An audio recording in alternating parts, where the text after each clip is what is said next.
Came to the US when I was 3 years old. Come to Las Vegas dressed as a pinwin. I sold my little place, but really hit rock bottom. I don't think I can take on any more change. I'm moving to Las Vegas.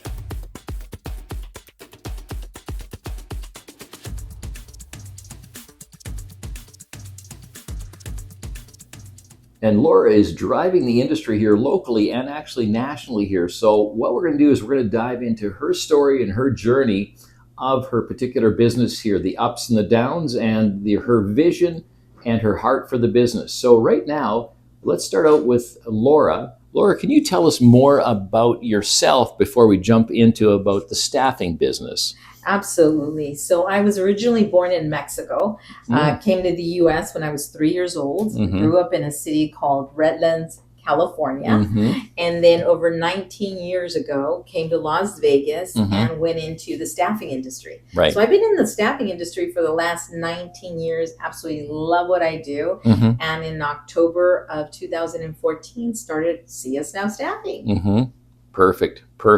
Now, I'm going to take a look at some of the questions here, and I'm going to go through these. We had a lot planned here, but we didn't want to take up all your time today. So, Laura, we're going to pin this down here. So, it says right here, it says, can you share that journey? Like, what happened? Like, how did you ever get started? Right. So my sister, she had moved to Las Vegas like 20 years prior.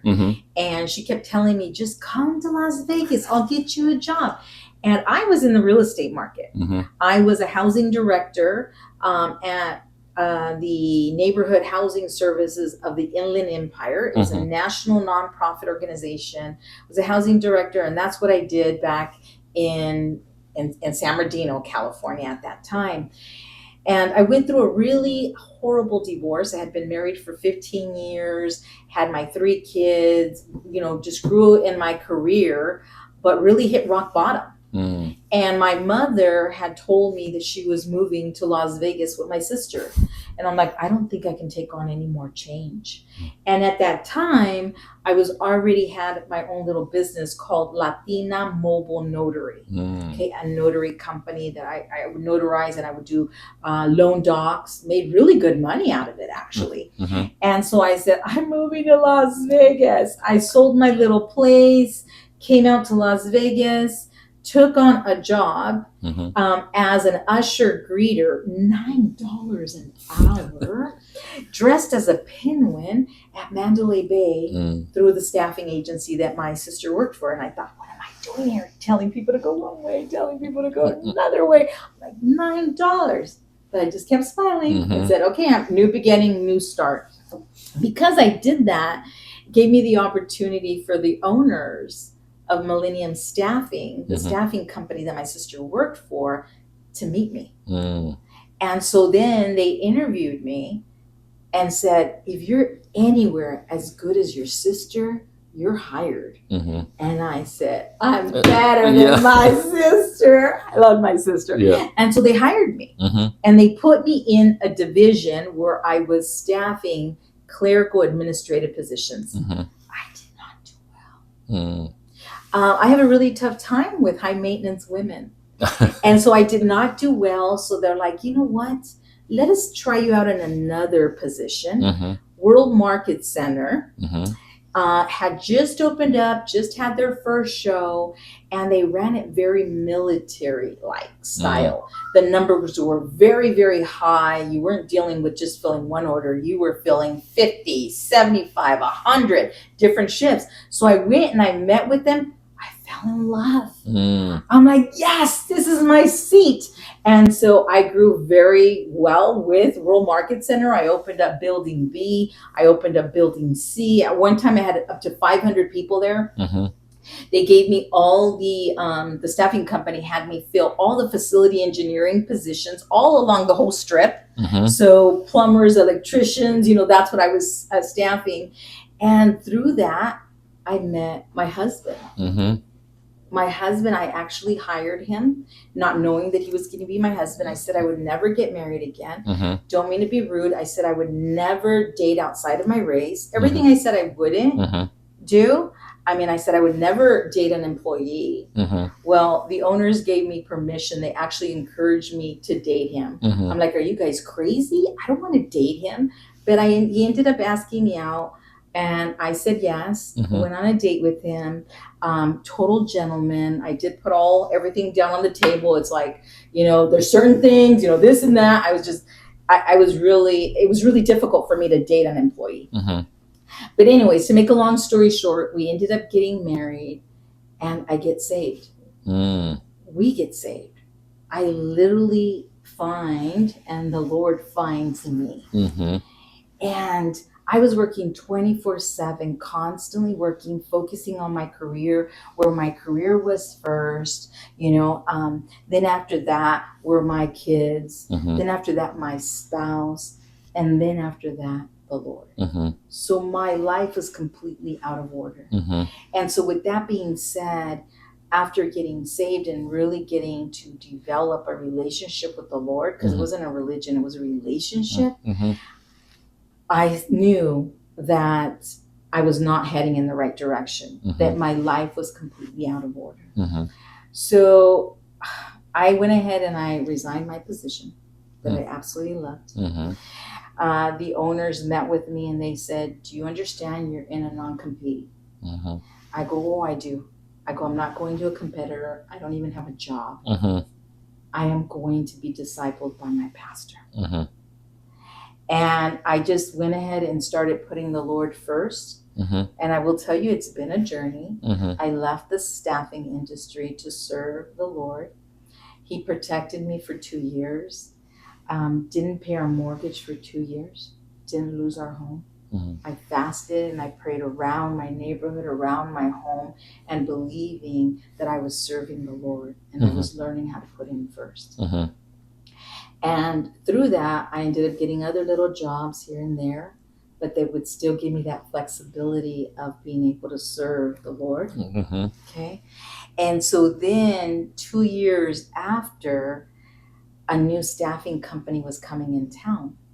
And so I was on unemployment at that time because something had happened, made some friends along the way through the journey. And they reached out to me and they're like, there's a new staffing company coming in town and they're looking for a branch manager. You would be perfect. And I'm like, oh, I don't know. Will the Lord allow me to go back into the industry? I had a meeting with my pastor and he goes, oh, Laura, you're at a totally different level where you were 2 years ago. So I went ahead and took on that job and I helped grow that staffing company. Right when I got hired, people were like, Laura's back in the industry. Laura's back in the industry. World Market Center reached back out to me. My employees that I had it was crazy. It was like everyone was just waiting for me to come back, right? So I grew this staffing company, and then after 2 years, they decided to sell to the original staffing company that I worked for. And I had already met with the owners, and they offered me a position for me to come back. But I told them I can't take steps backwards. I got to take them forward. So they already knew that I was not going to be part of the sale. Okay. So 2 years after growing this company, so now it's 4 years, right? Because 2 years out of the industry, 2 years into the industry, they come knocking on the office door, the owners from North Carolina, because that's where they were from, and they came to release me. I didn't know what that felt like. I had never been released in my life. I've always left employers. They never let me go, right? And so then I knew, wow, okay, I'm confused. Lord, is this of you? First, you bring me into the industry, then you take me out of the industry, then you put me back into the industry, then to actually let me go. So I had an appointment that same day that I got released with Otto Merida from the Latin Chamber of Commerce, which he's now retired. And so I kept my appointment. I went to go meet with him, and I told him what had happened. And he's Cuban. So, got very excited. I had never heard him curse before in my life, but I did that day. And he declared that I would have the best staffing company in the state of Nevada. And I tried to stop him from declaring it because I'm like, do you understand how much money this takes? I don't have it. They didn't even pay me my bonuses. Nothing. I don't even have any money. They're like, Laura, how much do you need? Mm-hmm. So we can see if we can cut a check. Mm-hmm. You don't understand, I tell him. He goes, how much? You know, he was really hot. Mm-hmm. And I'm like, $500,000. Mm-hmm. And he goes, ooh, that is a lot of money. Yeah. I don't know if he was thinking $15,000. No, you need $500,000 to have a staffing company.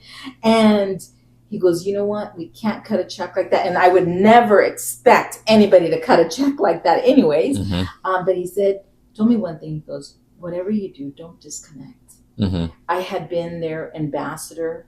I formed their Amigo Ambassador program.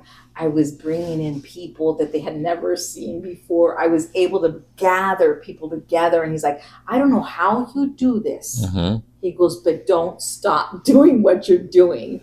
And then, of course, he did ask me if there was any job that I wanted that he could make the phone calls. Mm-hmm. But I'm like, I don't know what I want to do because I was really still on my journey. Mm-hmm. So I told him, not a problem. Just give me business cards. I'll pay for the business cards. He gave me a little office. He goes, just keep serving. Mm-hmm. And I had no problem serving. And so I just kept having that conversation with the Lord as to why. Mm-hmm. What is it that you're asking me to do now? Right. And at the same time, I had a company that I helped from getting from California to Las Vegas, Mm-hmm. open up here in Las Vegas, Nevada. And they reached out to me on LinkedIn, and they were in the floor industry. And so there were two brothers. He goes, my brother's coming from California. We would love to meet with you. And I said, okay. So I go and I meet with them, and they were located over at the Speedway area. Mm-hmm. So I go and I meet with them, and they wanted me to go into the floor industry with them. And I'm like, I'm not the floor lady. I'm the staffing lady. Mm-hmm. So they laughed at me, and they're like, Laura, we have a fully furnished office, Mm-hmm. internet, phone system, computers. Start your staffing company. We're your first guinea pigs. Mm. And I'm like, wow, this is really something. So I'm like, Lord, I don't know what you're doing, but I need to know that this is really you. Mm-hmm. So, because I already had a feeling that they were selling. Mm. They told me no, but I had a feeling. And so I said, if my team calls me that they're not going to be a part of the sale, oh no, it's you. Mm-hmm. Only had that conversation with the Lord. Mm-hmm. I get a phone call from one of my team members. Mm-hmm. They're like, Laura, you're not going to believe what happened. They're selling to Millennium Staffing, Mm. the first staffing company you ever worked for, right? And we told them that they should have sold to you. Mm-hmm. So we're not going to be part of the sale. Mm-hmm. So what are we doing, Laura? Mm-hmm. And I'm thinking, holy moly, I've got $200. What am I doing? So that's how my journey started. Mm-hmm. Mm-hmm. I knew it was the Lord. Yeah, really directed your steps. Very much so. And my son was in Afghanistan Mm. in the army.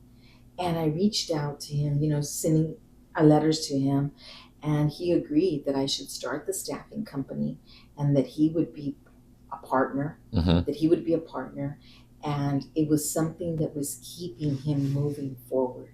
Mm-hmm. He knew he was coming home to something. Mm-hmm. As a mother, it was helping me keep my mind off my son being in combat. Mm-hmm. That's very hard. Yeah. It's very hard. And so that's how See Us Now Staffing got started. Mm-hmm. Perfect. That sounds awesome. So anyways, now for the backstory that we've just heard here, let's move forward right now. So I'm going to go to the next question here. What's been the most rewarding part of building the company? You've got over 10 years in. Yes, October next month is going to be 11. Mm-hmm.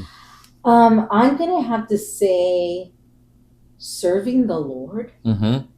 because I truly believe that this is my ministry. Mm-hmm. This is what I'm being called to do. Mm-hmm. I'm able to connect and really help people. Mm-hmm.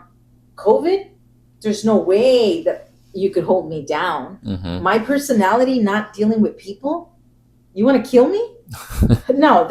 So I'm going to have to say that serving has been my most rewarding thing, is watching people that you place then get hired on by the companies. Mm-hmm. and you know that you were part of that journey, that blessing, right? Yeah. Of being able to have them keep a roof over their heads and food on their tables. Right. Totally makes sense. Now, you've covered some of the challenges that you've had before. Is there any challenges going on in 2025 and going into 2026? Funny that you ask. So, when I first started in 2014, in January of 2015, I was co-founded Nevada Hispanic Business Group. And the reason I started it was to focus on bringing the Hispanic and the non-Hispanic business community together, for them to work together. And I felt that there was just so many great programs in our city that entrepreneurs and small business owners were not aware of. Okay. So with that journey, I became DB certified by the airport. And one of my hopes was to get a contract at the airport. So I was able to get a contract, not as a prime, but to be invited by a prime who got the contract to come in and help them staff. Okay. So that was huge for me, okay? And this happened to me in the end of 2023, going into 2024. Janitorial, we staffed 50 positions. Let me tell you, it's not easy to get people to pass TSA. All right? And to make sure that they are qualified, that you're able to get them in the right position, the right seat, and COVID. People just don't want to work. They got used to collecting a check. So that was a big challenge for me, but it was a big blessing as well. But I will tell you that the prime I was working with for 18 months wasn't paying his invoices on time. Only paid one on time. How do you do that? How do you walk away from knowing that you will impact security measures if you pull out of a contract? You have 50 people that you are responsible for. Whether anybody pays you or not, they're your employees, you're responsible for them. So I found myself having to get a lot of loans to be able to survive. They were telling me, you know what, I'm sorry, the airport just doesn't pay on time. And I'm thinking, God, I've heard ugly stories like this before. Is this really real? Finally, in December of 2014, I decided, you know what, I've got to reach out to my connections. So I reach out to the DBE team and I tell them my situation. And they're like, wow, if the airport's not paying on time, then we need to also pay late fees. I go, I don't know. I can't point fingers. I just know this is what the prime is telling me. And I know I just can't pull my people out because I know it's security. I watched the video. I have my badge. I know, right? And so they're like, well, Laura, we can go ahead and get a meeting and kind of facilitate it and find out what is the issue, how we can fix this. But I can tell you, you're the only sub on this project. He's going to know it's you, and chances are he's going to fire you. Right. And I'm like, look, he owes me over $240,000. He fired me. I can no longer fund this operation.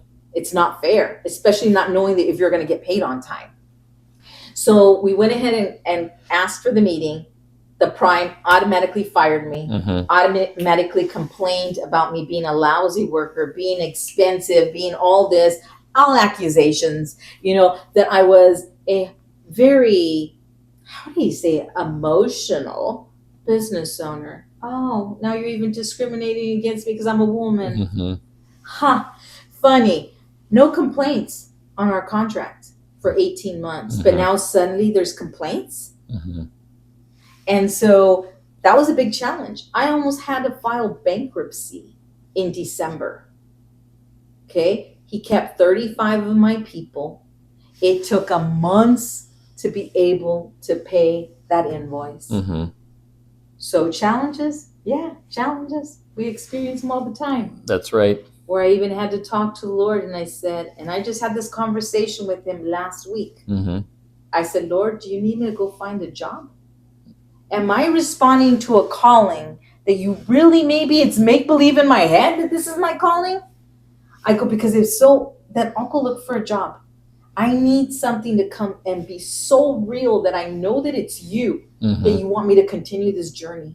Because I'm getting an eviction notice from my office. I can no longer pay my mortgage. I can no longer pay myself. I'm down to 2 internal employees part-time, and I'm having financial difficulties like anybody else out there right now with this economy. Within 30 minutes from that, I get an email. The IRS has approved your ERC credits. You are receiving them September the 29th. 15 minutes later, I've been working on direct hires, 11 direct hires in Houston, Texas. I get a text. We're ready to start selecting. I'm on the right journey. That's great. So challenges. That's amazing.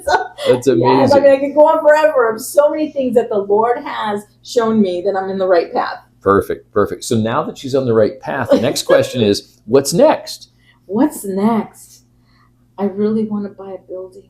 Oh. I want to buy a building. You know, in 2015, I signed a lease for the nonprofit organization because we were trying to start a business incubator and the nonprofit couldn't pay it. So for 5 years, I was stuck with a $4,500 lease as a startup. Okay. This time it's different. I don't want it under the nonprofit.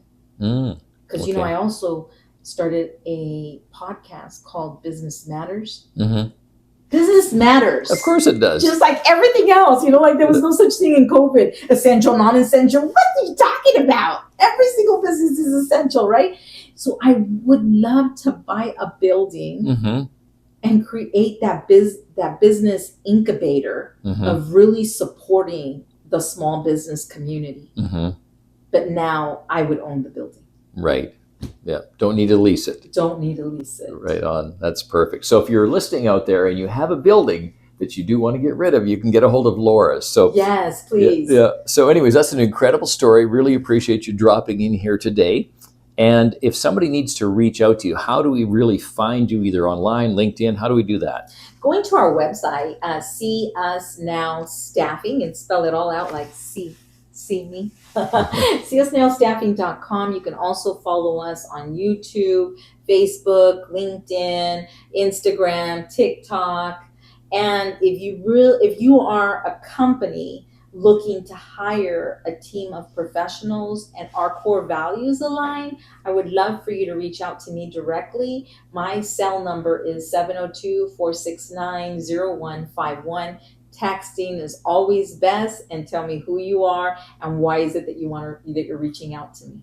But thank you so much for this opportunity. Yeah. It is a blessing anytime we are able to, sit down and chat and I'm able to share my story. That's perfect. So anyways, you heard that. Now you can reach out to Laura. Doesn't really matter which way it is because you'll find her out there in her company. So if you align with her values and her beliefs, reach out. And that's it for Las Vegas Spotlights podcast today.